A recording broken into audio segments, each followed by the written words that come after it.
Welcome to health and more. ఈరోజు మనం చామదుంపల పులుసుని ఎలా తయారు చేసుకోవాలో చూద్దాం. దీనికి కావాల్సినవి ఒక పావు కిలో చామదుంపల్ని కుక్కర్లో 2 విజిల్స్ వచ్చే వరకు ఉడికించుకొని పైన పొట్టు తీసి కట్ చేసి పక్కన పెట్టుకోవాలి. సో ఇప్పుడు మనం ఒక 2 టమాటాలు, మీడియం సైజ్ ఆనియన్, కరివేపాకు, ఓ 3 పచ్చిమిర్చి, దంచి పెట్టుకున్న అల్లం వెల్లుల్లి 1 టీ స్పూన్, అలాగే జీలకర్ర ఆవాలను కూడా 1 టీ స్పూన్ తీసుకోవాలి. ఇప్పుడు చింతపండుని ఒక బౌల్లో నానబెట్టి పక్కన పెట్టుకోండి.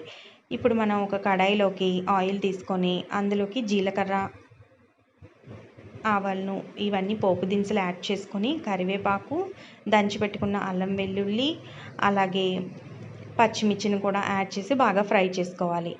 ఇప్పుడు ఈ ఫ్రై అయిన తర్వాత ఆనియన్స్ని కూడా యాడ్ చేసి గోల్డెన్ బ్రౌన్ కలర్ వచ్చేంత వరకు ఫ్రై చేసుకోండి.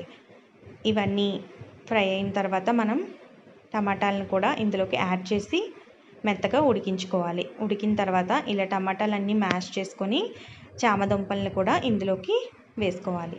ఇప్పుడు మనం ఇదివరకే పక్కన పెట్టుకున్న చింతపండు పులుసుని చివరిలో యాడ్ చేద్దాం. సో ఇప్పుడు మనం తగినంత పసుపు, కారం ఒక 1/2 టీ స్పూన్, అలాగే జీలకర్ర పొడి ఒక 1/2 టీ స్పూన్, ధనియాల పొడి ఒక 1/2 టీ స్పూన్ వేసుకోండి.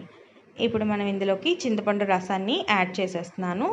అలాగే మరికొన్ని మంచినీళ్ళను కూడా యాడ్ చేయండి. సో ఈ విధంగా మొత్తం అంతా మిక్స్ చేసుకొని కాసేపు దీన్ని ఉడికించుకోవాలి.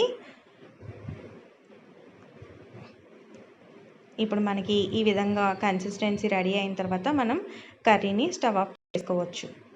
Thanks for watching. ఈ వీడియో మీకు నచ్చినట్లయితే నా ఛానల్ని సబ్స్క్రైబ్ చేయండి.